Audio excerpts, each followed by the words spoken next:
Olá, pessoal! Então, aqui é a nossa primeira videoaula, tá? Nós vamos começar, então, a falar a respeito de marketing digital. E eu optei em deixar a aula com videoaula, porque nós não tivemos contato ainda. E eu não sei se vocês estão... se vocês têm condição de trabalhar com a live. Isso é uma questão que nós vamos ter que conversar. Eu vou mandar um e-mail para vocês a respeito disso, depois da primeira aula, para que a gente acerte a forma de trabalho, tá? Então, vocês viram que eu já propus uma atividade inicial para nós iniciarmos o trabalho, um vídeo de apresentação, tá? Que vocês podem fazer no formato que quiserem, podem colocar um linkzinho no YouTube de vocês e depois disponibilizar para mim, ou podem me enviar por e-mail, como ficar mais fácil, tá? Seria uma atividade, de certa forma, lúdica e também um desafio para vocês se inserirem nesse ambiente, né? Que não é tão fácil da gente trabalhar. Parece simples gravar um vídeo, editar um vídeo, mas não é. Então, por aí eu já fiz essa proposta também para a gente começar a instigar um pouquinho as discussões a respeito do que, em geral, as empresas pensam a respeito do marketing digital. Parece algo muito simples, parece muito fácil criar uma página de Facebook, de Instagram, começar simplesmente a fazer contato por ali, mas existe muitos pormenores, todos os elementos estratégicos diferentes, apesar de ser marketing, como eu já escutei, mas a gente tem canais diferentes, a gente tem formas de se relacionar diferente. Então, apesar de ser professora de marketing, para trabalhar com marketing digital, além de fazer alguns cursos, eu fui visitar empresas, eu participo de algumas rotinas de empresas que trabalham com marketing digital, me mantenho em contato com pessoas da Resultados Digitais, que é um dos principais empresas que a gente tem no Brasil, inclusive para fornecer software de análise de dados e controle para as agências e para as empresas que trabalham com isso, para ajudar as empresas no geral, né? Então, eu acho que faz parte estudar esse tema de forma operacional e também de forma teórica, para que a gente possa entender todas as minúcias e os conceitos e tudo que tem de interessante a ser explorado, tá? Então, como eu falei, eu coloquei para vocês ali um vídeo de apresentação meu. Vocês viram, eu não sou nenhuma blogueira, youtuber, né? Para mim tudo também é um desafio, porque a nossa aula seria presencial. Eu estou remodelando todo o nosso material em função disso, tá? E eu também resolvi colocar no material para vocês, né? Foi de última hora essa ideia que eu tive, inclusive chamei algumas alunas perguntando se elas fariam, né? Não sei se vocês assistiram o videozinho. Uh, é um vídeo das minhas alunas, algumas alunas, né, que se dispuseram a elas me apresentarem para vocês. Por que que eu fiz isso? Um dos principais elementos que tem sido usados hoje na forma de se relacionar com os clientes é conhecido como storytelling, né? Contar a história. Então, eu não faço mais tanta propaganda, né? Como outbound, né? A gente vai falar um pouquinho sobre o que é o outbound, se vocês não sabem ainda. Mas a gente busca se conectar, ser autêntico através ou por meio de depoimentos, histórias, o que faça tocar o público-alvo de uma forma que ele se identifique com a empresa. Nós vamos falar de alguns exemplos a respeito disso ao longo da disciplina, tá? Então, eu tive uma ideia de fazer isso comigo. Eu pedi para as minhas alunas, algumas que eu tenho contato mais próximo aqui no WhatsApp, perguntei se elas fariam um videozinho me apresentando nas palavras delas para meus alunos novos da disciplina de MBA. Eu só falei isso para elas. E elas me perguntaram: "Ai, tem que ser, eu tenho que me apresentar". Eu digo: "Façam como quiserem, o mais natural, o que vocês quiserem falar. Se não quiserem falar, não falem". Então, foi exatamente assim que eu fiz a proposta, né? E tá ali o resultado do vídeo para vocês verem, tá? Então, a gente inicia com essa reflexão, tá? Que vai permear todas as nossas discussões ao longo da disciplina, porque o marketing digital vem a ser um conjunto de estratégias, ferramentas, né, benefícios, indicadores que vão também ser aliados da empresa no momento que ela quer melhorar o relacionamento com o cliente e fidelizar os seus clientes. Porque, afinal, para que a organização existe e por que ela se organiza, né? Ela busca clientes e ela tem que manter o relacionamento com esses clientes, tá? Então, eu sou a professora Valéria e nós vamos trabalhar nessa cadeira de fundamentos do marketing digital. Bom, já vou continuar desafiando vocês, né, que vocês já perceberam, né, pelos depoimentos e pelo que eu falei a respeito de mim mesma, eu não gosto de deixar os alunos muito parados, né? Então, a ideia é que vocês trabalhem bastante na disciplina. Tanto a nossa disciplina presencial, ela seria toda no laboratório, tá? Vocês iriam trabalhar o tempo todo. Então, não vai mudar muito, tá? E a primeira questão é, quem é você na internet? O que a internet revela sobre você? Vocês já pensaram a respeito disso? Se eu entrar na internet agora e procurar vocês, o que eu descubro? Será que as redes sociais têm informação disponível? O que está em modo público? O que eu consigo acessar de vocês se eu buscar informações no Google? Bom, nós vamos descobrir, tá? Se vocês puderem, né, se nesse momento, façam essa reflexão, façam essa pesquisa, tá?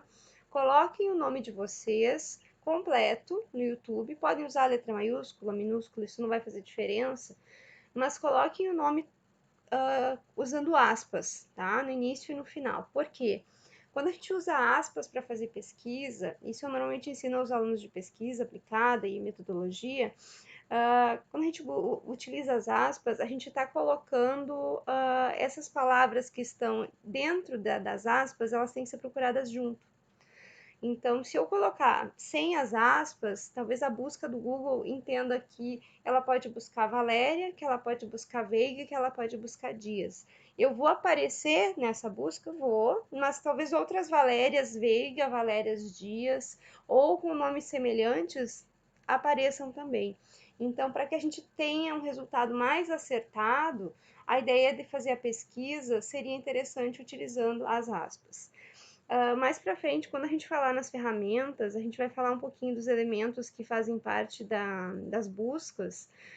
Uma das ferramentas que a gente vai discutir, né, é o SEO, tá? Que é uma ferramenta de busca que auxilia as empresas por meio de palavras-chave e o quanto que isso evoluiu ao longo das últimas décadas em função das mudanças do algoritmo do Google, tá? Porque ele passou por pelo menos 3 a 4 mudanças drásticas para mudar a forma de fazer a pesquisa e tornar a pesquisa mais assertiva para quem estiver fazendo a busca, tá? Então, faça esse esforço, esse exercício aqui inicial, por curiosidade, talvez alguém já tenha feito, né? Mas depois me contem o que vocês encontraram, por favor, tá? Bom, depois disso, o que eu estou propondo para vocês aqui? Então, me contem no e-mail o que vocês descobriram, tá? Eu vou até abrir um fórum para a gente conversar sobre isso, mas se vocês não quiserem deixar de forma pública, né?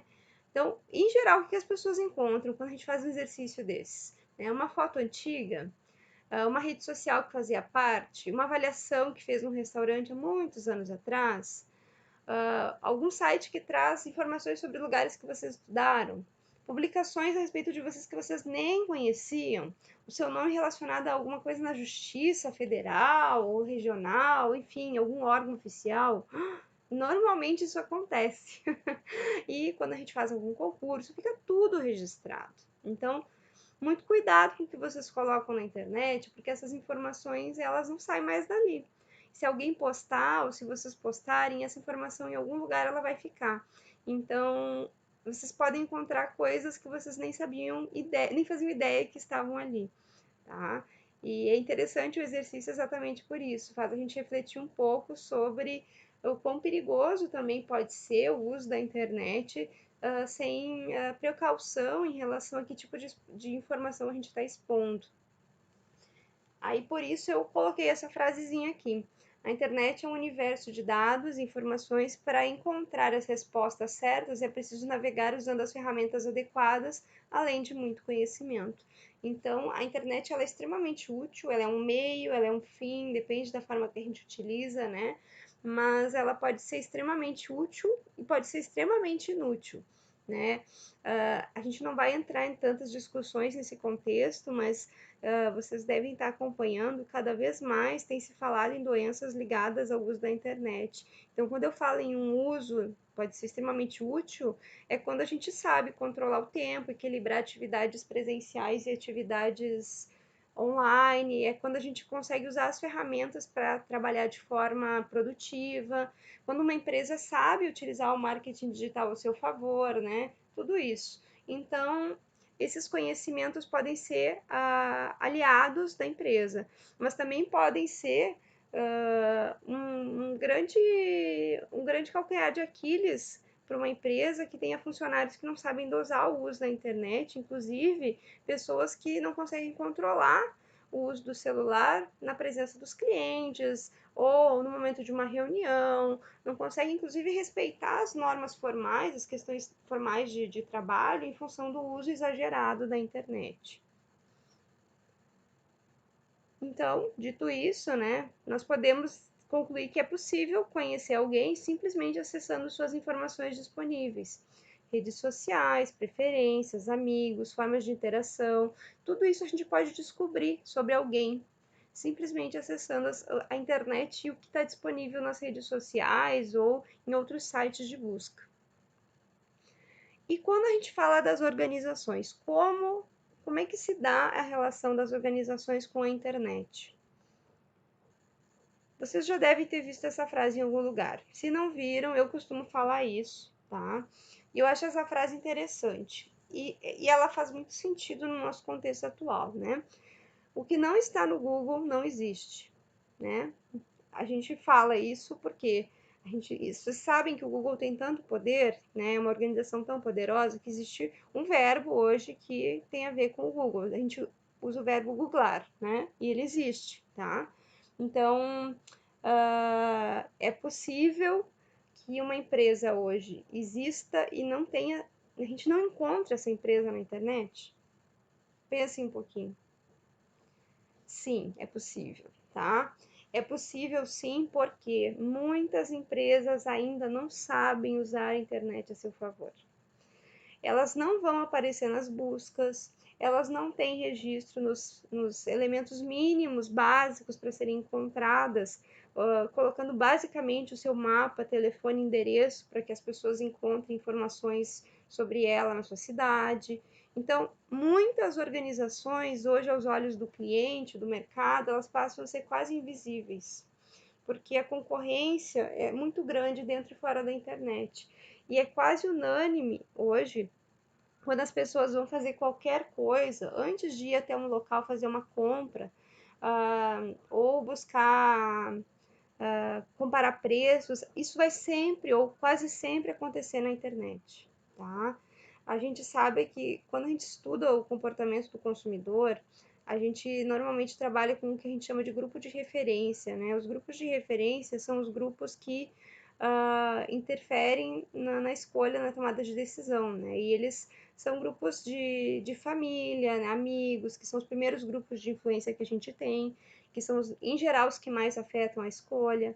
A gente tem grupos secundários, que são grupos que a gente tem menos interação, ou que são grupos mais formais, como colegas de trabalho, amigos do grupo da escola dos filhos, né? E a gente tem ainda interferências que são de mídia ou de aspiração pessoal, né? Do que a pessoa gostaria de fazer, gostaria de ser.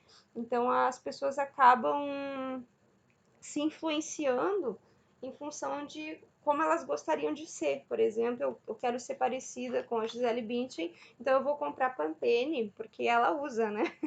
Então, vocês sabem que isso acontece muito, principalmente para os jovens mais jovens, mas não quer dizer que isso não aconteça para jovens adultos. Pessoal, quando eu fizer uma pausa assim, que eu tô tomando uma aguinha, tá? Porque eu tô gravando aulas já faz algum tempo. Bom, Então, dito isso, né, pensando a respeito disso, é que a gente vai começar a refletir através das questões que interferem no planejamento estratégico de marketing e de marketing digital. Eu tenho outras reflexões para vocês. Vocês saberiam me responder essa pergunta hoje? Como uma empresa com dificuldade de qualificar leads pode aderir ao uso de marketing inbound e se apoiar na qualificação de conteúdo? Hoje, não sei, como eu não estou vendo vocês, eu não posso ver a cara de vocês lendo essa frase. Mas eu já usei essa frase antes e as pessoas fazem uma cara para mim, tipo, ah, meu Deus, o que ela está falando? Alguns até entendem, porque muitas vezes tem pessoas que já trabalham na área, né? Então não é nenhum bicho de sete cabeças. Mas, quando não é uma linguagem comum, o que que acontece? Essa frase ela já começa a ficar estranha porque as pessoas não conseguem decifrar o que que ela está dizendo. E eu defendo sempre que, quando a gente fala de um assunto, é importante nivelar os conhecimentos a partir da semântica, né? Falar dos conceitos básicos para que as pessoas entendam o que a gente está falando. Eu podia seguir aqui falando a respeito de marketing digital usando a linguagem técnica que se usa para trabalhar com o tema, mas eu não acho que isso seja legal, até porque é uma disciplina de fundamentos, né? Então, se hoje vocês não souberem me responder essa pergunta, eu posso dizer para vocês que no final da disciplina, no final do curso, pelo menos vocês vão saber, tá? Então, como uma empresa pode qualificar leads? O que são leads? Leads é a forma que a gente usa para nomear os potenciais clientes que a gente tem na internet. Pessoas que podem se tornar clientes, tá? Marketing inbound, vamos falar um pouquinho sobre ele mais para frente. E qualificação de conteúdo. Vamos falar também sobre marketing de conteúdo, tá? O marketing de conteúdo, ele acaba sendo cada vez mais relevante dentro da proposta estratégica de marketing digital. Criar conteúdo. Criar conteúdo é trabalhar com autenticidade, é trabalhar com a ideia voltada ao cliente específico que a gente trabalha, é ter um foco na aspiração, na necessidade, no desejo do meu público-alvo, tá? E esse conteúdo é produzido não de forma genérica, é produzido para este cliente, para esse grupo de clientes, para essa audiência, tá? Então, essas são as questões ligadas a essa questão. Então, a gente vai na disciplina trabalhar quais são as dificuldades que a empresa tem, né? Como isso pode existir. E quando se fala em marketing digital, se fala no funil de vendas, e o funil de vendas nos apresenta as estratégias básicas do marketing digital, e a qualificação de leads é uma etapa dessa estratégia, tá? Que é transformar pessoas que só visitam os sites, primeiro a pessoa dá uma passeadinha, sabe a pessoa que tá andando na loja e alguém aborda e diz, ah, eu só tô dando uma olhadinha? É isso, a pessoa tá dando uma olhadinha. E como que eu faço essa pessoa que só tá dando uma olhadinha entrar e avaliar os produtos e realmente se tornar um possível cliente, tá? Então, isso na internet. Vamos mais, temos mais algumas perguntinhas, tá? Como trabalhar com estratégias de praça no marketing digital? Primeiro, nós vamos relembrar o que é praça, né? Praça, dentro do marketing digital, dentro do marketing tradicional, desculpa, a gente está falando dos aspectos de canais de marketing e de localização, tá? Praça se trata disso. Então, a praça diz respeito a, primeiro, como o meu produto chega no meu cliente, ou como o meu cliente acessa a minha loja ou meu produto, tá? Então, formas de acesso, formas de se comunicar, canais de comunicação e distribuição. Então, isso inclui quantas pessoas estão no meio entre eu e o meu cliente, quantos intermediários eu tenho, quanto isso me custa.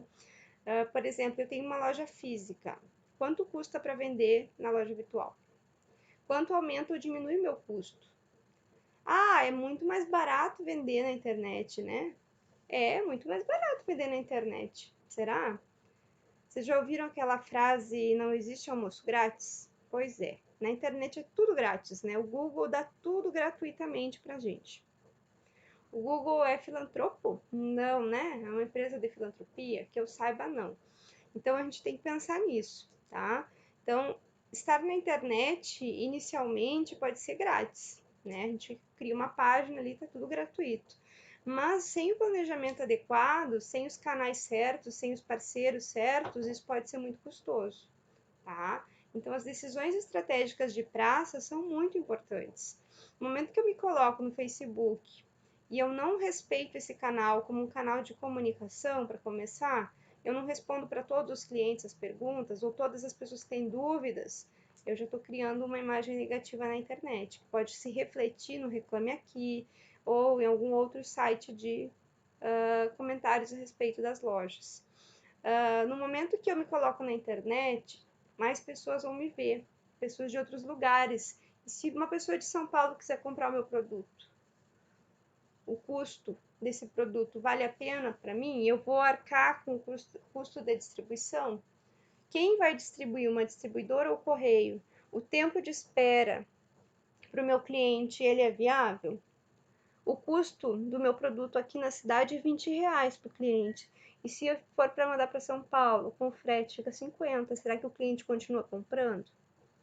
Tudo isso são questões estratégicas de praça, tá? Além de pensar que quando a gente trabalha na internet, a gente tem que pensar onde vender o produto. Eu vou vender através de loja virtual? Eu vou me afiliar com algum site grande de afiliação de outras empresas, como Submarino, Americanas, e vou vender o meu produto lá?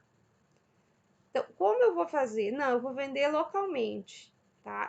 Isso tudo tem que ser pensado. Assim como eu escolho se eu vou vender no shopping ou se eu vou vender no centro da cidade, quando eu tenho uma loja física, quando eu estou na internet, essas decisões são essenciais. Assim como layout do site, todas as questões que implicam também em praça, tá? Vamos falar mais para frente a respeito disso. Por mais que as empresas não parem para avaliar, se na loja física a praça também tem a ver com os aspectos físicos, de onde é a loja, se ela é visualmente agradável ou não, quando eu estou falando de praça na internet, o acesso ao meu site ele tem que ser considerado. As pessoas acham facilmente as informações do site, ele é útil, ele é usável, ele é claro, as abas são claras, eu fico perdida no site, tem muita informação, tá? Então, tudo isso são reflexões sobre praça. A minha empresa utiliza realmente marketing digital? Quando eu dou essa cadeira em pós-graduação ou quando eu dou uma matéria de marketing digital que é um pouquinho diferente na graduação, isso é uma pergunta que os alunos que trabalham em alguma empresa ou que têm empresa na família sempre conseguem responder no final da disciplina também. Às vezes até na metade da disciplina eles já sabem. Eu tenho muitos relatos, inclusive alguns por escrito que eu recebi, de alunos me dizendo quanto a disciplina fez com que eles mudassem a empresa deles na área digital. Inclusive no semestre retrasado, um aluno me disse o seguinte, que ele achou que eles trabalhavam com marketing digital. E aí, quando eu comecei a falar que não era só ter um Facebook, e quando eu falei sobre a importância de unificar a linguagem quando se tem redes sociais diferentes, ele começou a avaliar o que a empresa da família possuía e ele chegou à conclusão que era um caos. E utilizou o trabalho da disciplina para melhorar a empresa da família, tá? Então, essa avaliação é extremamente útil, importante de ser feita. E a gente vai trabalhar com o ferramental que vocês vão poder utilizar para fazer essa avaliação. Bom, o que mais? Eu resolvi começar a falar também no contexto. O que automaticamente vem quando a gente começa a falar a respeito de internet? Não temos como evitar falar dos millennials e das próximas gerações que vêm após os millennials. Por quê? Foi a partir dessa geração Y ou millennials, a geração do milênio, que a gente começou a perceber essas questões de internet de uma forma mais participativa das rotinas das pessoas. E foi a geração que incorporou toda essa questão digital, assim como foi a primeira geração que acompanhou as transições de televisão, rádio, comunicação para a internet, tá? Então, a geração dos millennials é a geração que está ligada a essa mudança de paradigma das gerações anteriores, que são os baby boomers e a geração X, para esse momento todo digital. Tá? A gente tem na sequência o que a gente chama de geração Z ou os centennials, tá? que é considerada a primeira geração que já nasceu na era digital, e por fim uma geração de bebês, que é a geração alfa, tá? Que essa geração, essa sim, ela nasceu 100% inserida no ambiente digital. Tá? Então não tem como não falar dos milênios, porque boa parte das características do mundo que importam para refletir sobre o uso da internet também são as características desse grupo de pessoas, e que hoje ocupa boa parte dos mercados funcionais das áreas de trabalho.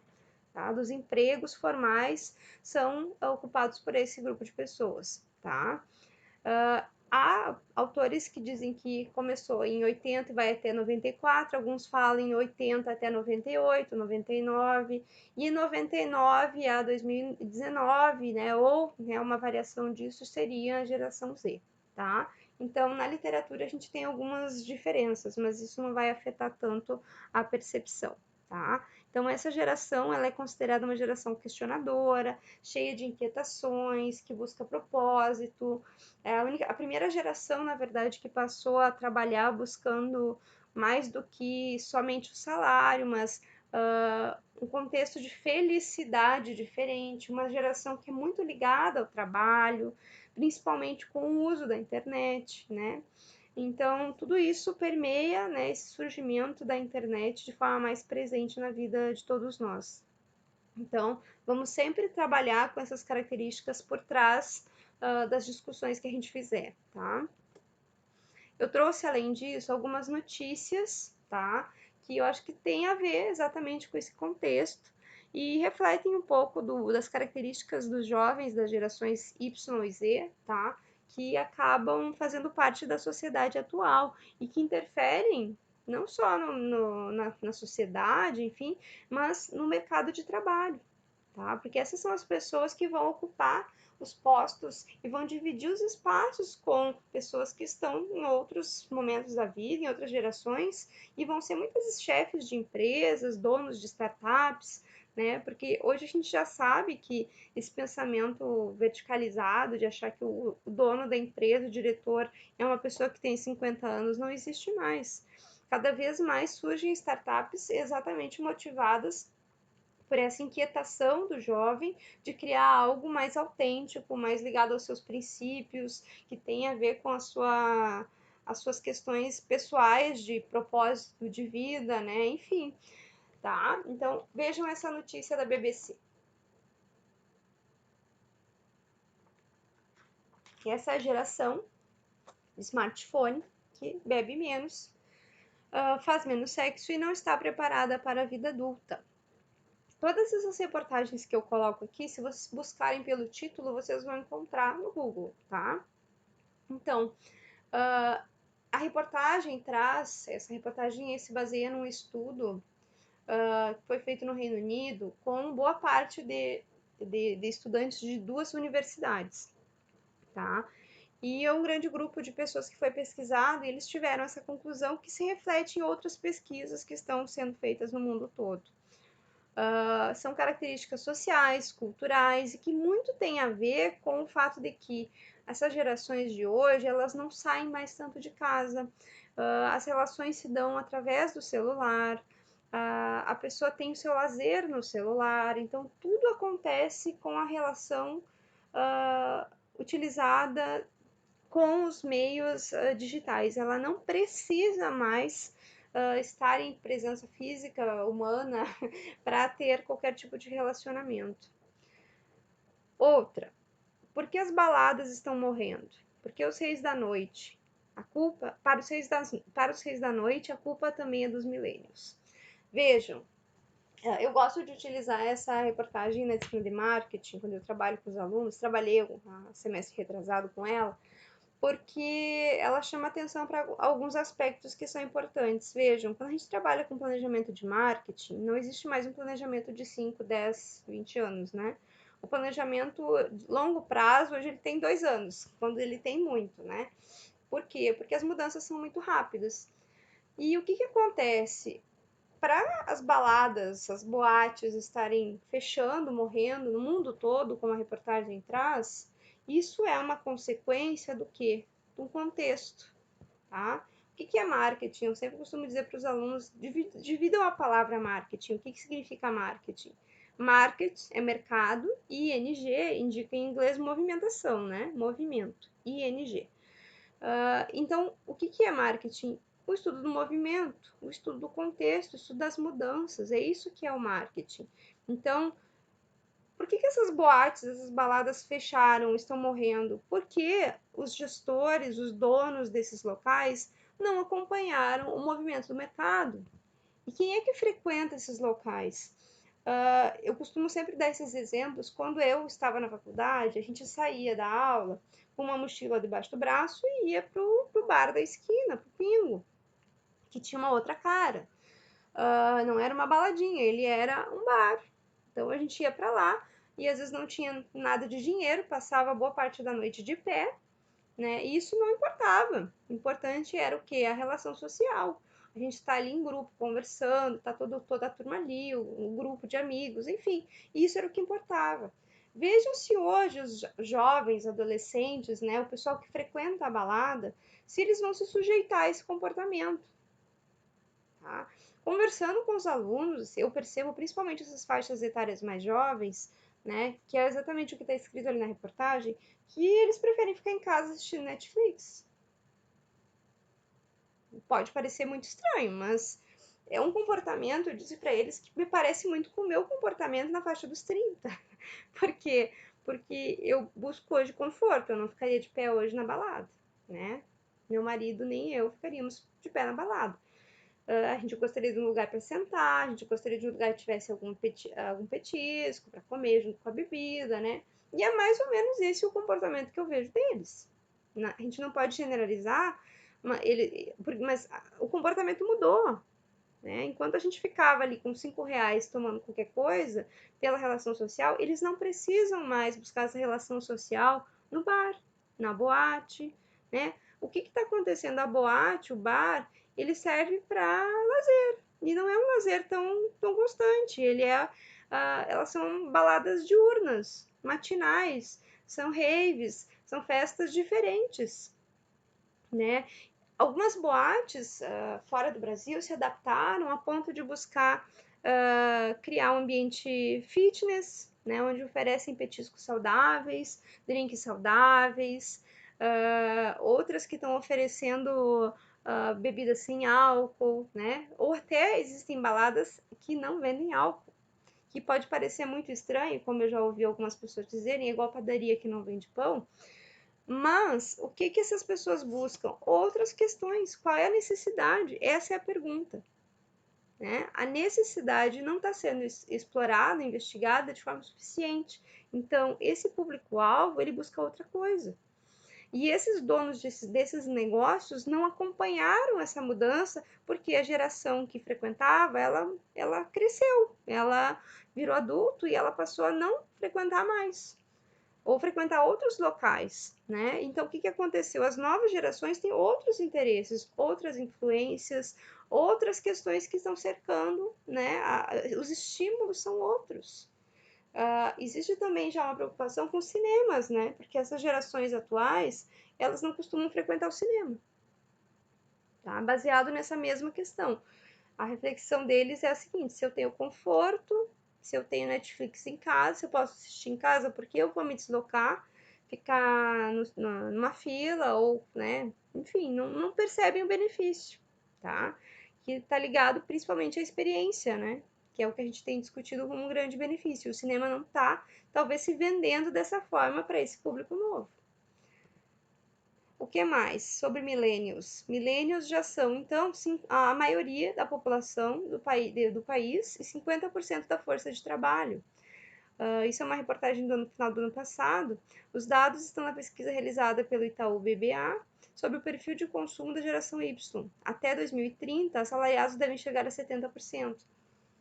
Então, isso é mais um motivo para que a gente conheça um pouco desse comportamento desses grupos que estão inseridos e que estão representados por essa nomenclatura, tá?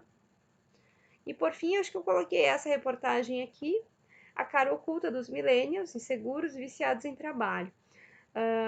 Adeus ao respeito aos protocolos e a visão da experiência como capacidade. Bem-vindos a sentir-se indispensável e mártir. Claro, vocês sabem que todas essas notícias, elas têm uma certa tendência, né, baseados em qual é o veículo que a gente escolhe. Mas são reflexões que estão aí, né, e eu gosto sempre de trazer diferentes formas e fontes para que vocês possam avaliar o que é realmente relevante e quais são os cenários que estão sendo construídos a partir desses conceitos. Mas é importante avaliar que sim, são relevantes as questões relacionadas a esse grupo, porque eles representam boa parte da população e boa parte da população que estará nas empresas, tá? Que o foco do nosso estudo em marketing são as empresas, né? E essa tá super atual, tá? Futuro em suspenso. Como a pandemia pode afetar millennials e a geração Z? Essa reportagem fala um pouco a respeito de o quanto isso pode ser positivo, inclusive, para essas duas gerações, né? Enquanto fala que a geração millennial é extremamente idealista em relação a o quanto pode afetar o futuro, a geração Z é chamada de niilista, afirmando que essa geração é uma geração mais pé no chão, que gosta mais de fazer por si só, em busca dos seus próprios ideais. Então, são diferentes questões que talvez sirvam para reflexão, né, de projetos, de como a interação humana afeta as relações, como pensar no futuro a partir dessa falta de relacionamento entre as pessoas de forma presencial, ou até o quanto isso importa e o quanto isso faz falta para as pessoas em termos de interação, né? O quanto a saúde e a economia podem ser drasticamente afetados por uma questão de uma contingência que surgiu, né, e afetou o mundo todo, exatamente pelo fato de sermos um mundo globalizado, integrado, né? Então, todas essas questões que se fala de benefício, de conhecimento, tudo tem também seus pontos negativos, né? Apesar de toda a nossa possibilidade de interação, a gente acaba tendo essa grande desvantagem em função também da globalização, né? Tudo nos afeta globalmente hoje. Então, falando na internet como plano de fundo, tá? E usando os millennials como plano de fundo, eu resolvi também trazer um pouquinho para vocês da evolução da internet e a participação da internet na nossa vida. Hoje estamos vivendo um momento 3.0, 4.0, mas como é que isso evoluiu ao longo do tempo? A internet, vocês sabem que ela surgiu, ela tem uma origem militar, né? A internet ela foi criada para a transmissão de dados de forma codificada, né? No momento de guerra pelos Estados Unidos. Então, a internet ela passou a figurar, né? Nas questões mais individuais ou nas casas das pessoas depois de muito tempo. E a gente tem uma classificação, né, que aborda a internet em 4 webs, né, em termos de evolução. A internet web 1.0, então, é o que a gente chama de internet básica. A internet surgiu para as empresas, né, no sentido de que ela poderia ser usada para postar imagens estáticas, criar um site, mas que não oferecia a possibilidade de interação. Os buscadores, né, surgiram nesse período. Então, ela era usada basicamente para publicar documentos, tá? E não oferecia ao usuário nenhuma disponibilidade de interação ou criação de conteúdo. Na sequência, a Web 2.0 teve uma mudança um pouco diferente no sentido de quem é o foco da internet e passaram a ser os usuários, os colaboradores, os participantes da internet, nós, né, que somos os usuários. Nesse período surgiram as redes sociais, os blogs, as comunidades virtuais, né, que foi a primeira vez, se vocês, talvez alguns conheçam, talvez não, né, eu não sei a idade de vocês ainda, mas a internet passou a ter aqueles canais de comunicação como o Mirk, ICQ. Mais tarde foi criado Orkut, né? Não sei se alguém tinha alguma dessas formas de comunicação. Internet era discada, né? Então esse era um período nosso aqui, principalmente, eu me lembro porque eu era criança nessa época e eu usava o ICQ para conversar com as minhas amigas da escola. Bom, e se utilizava muito como recurso nessa época imagens e vídeos, mas era também uma construção estática, não existia interação. Eu postava e ficava ali, como se fosse um banner na rua. Com a internet 3.0, o que mudou? Aí a gente começou a ter colaboração, cocriação, compartilhamento. Aqui a gente começou a ter interação, tá? Então, os conteúdos passaram a adotar a questão de transformação e interação. A web semântica, como foi chamada, então é um processo mais complexo, interpretativo, utilizando ferramentas que tornam os resultados mais precisos. Nesse período também começaram a ser trabalhadas algumas questões do algoritmo do Google, né, para fazer as buscas de forma mais interessantes para achar as palavras-chave. Mais para frente a gente vai falar sobre o quanto esses algoritmos mudaram e o que mudou, tá? Mas é importante vocês saberem que foi só na Web 3.0 que isso começou a acontecer.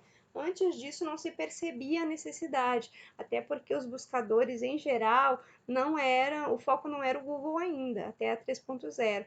A gente tinha Bing, Yahoo e outros buscadores que eram mais presentes e mais conhecidos. E foi também nesse período que se começou a trabalhar com e-commerce, tá?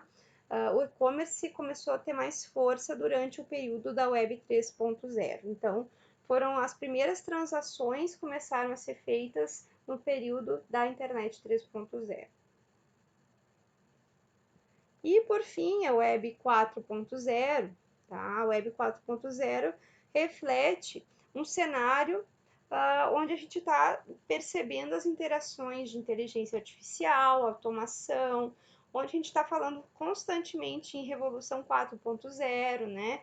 Interpretação de dados, suporte para Big Data, funcionalidades muito mais complexas relacionadas à tomada de decisão para a organização. A gente tem análises de dados, indicadores dentro da internet, então a tomada de decisão em relação ao cliente e à organização, ela é muito mais focada em análises complexas e no uso da inteligência computacional e artificial. Eu trouxe também aqui alguns dados relacionados ao uso da internet no mundo. Observem um minutinho o mapa para vocês perceberem o quanto da internet, os usuários de internet por região, né, comparado ao total da população de cada região. Vejam que América do Sul, a gente tem 72% da população que utiliza a internet.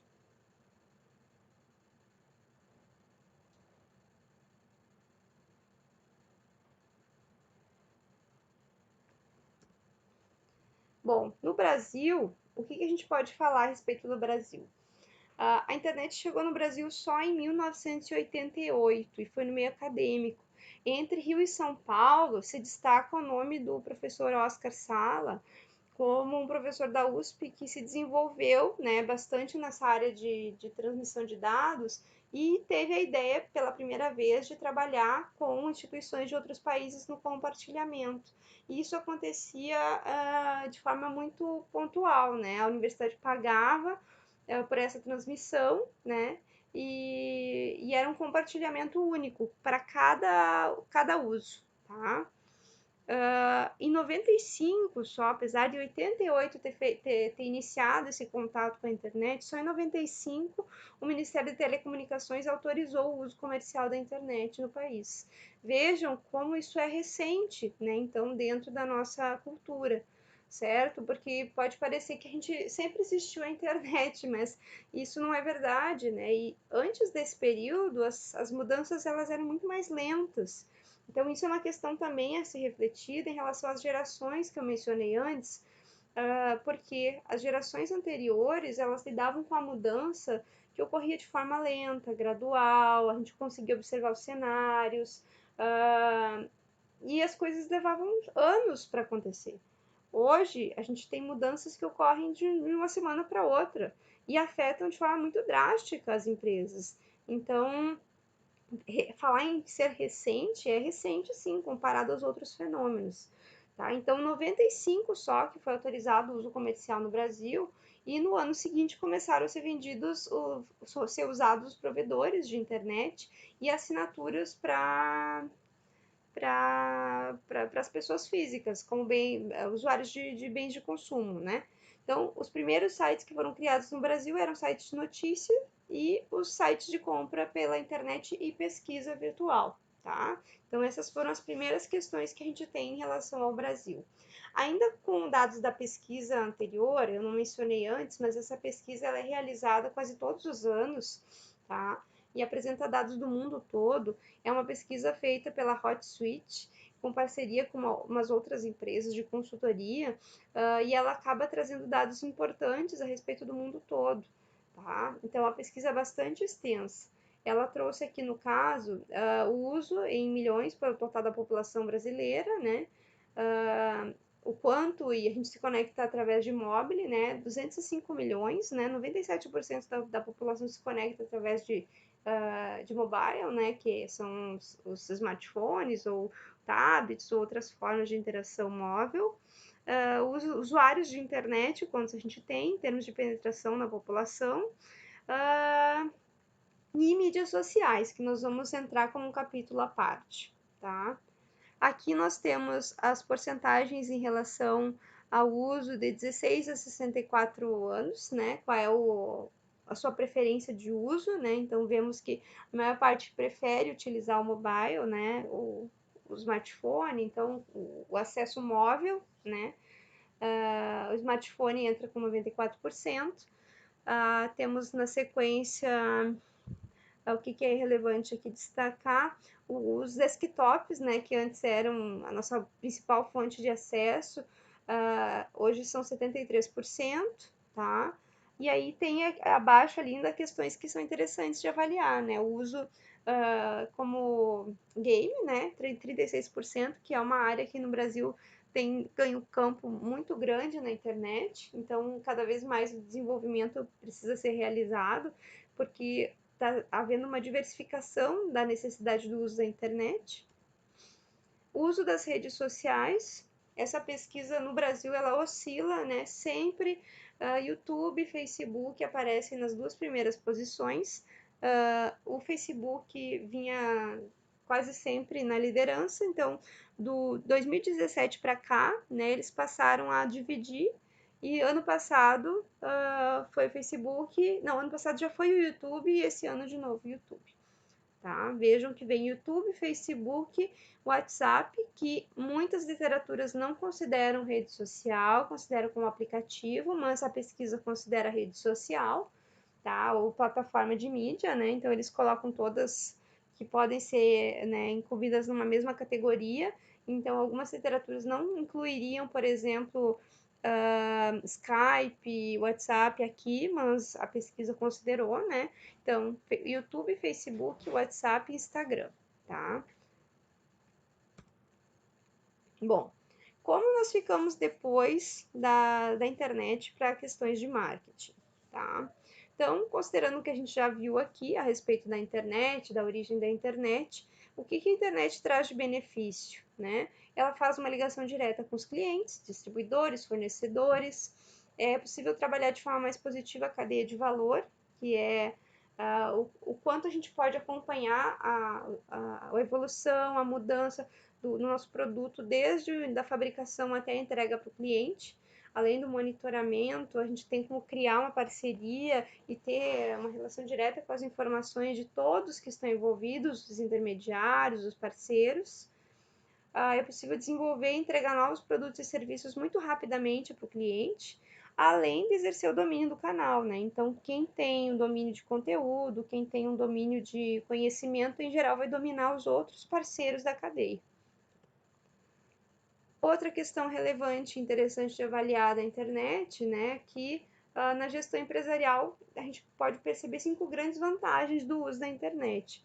O alcance, né, o escopo, que a gente não trabalha mais de forma local e sim global, a gente pode alcançar pessoas no mundo inteiro, depende da linguagem que for utilizada. O uso e o processamento muito rápido das transações, né, a eficiência e a flexibilidade no processamento da informação, dependendo da base de dados que a empresa utiliza e trabalha, a gestão baseada em dados e na capacidade de relacionamentos. Aqui faço um destaque, porque essa capacidade vai depender das ferramentas e do investimento em conhecimento que a empresa utilizar, e uma redução dos custos de venda e distribuição em geral. Bom, alguns conceitos básicos, eu vou encerrar essa parte da aula aqui para ela não ficar muito longa e eu volto com a segunda parte, ok?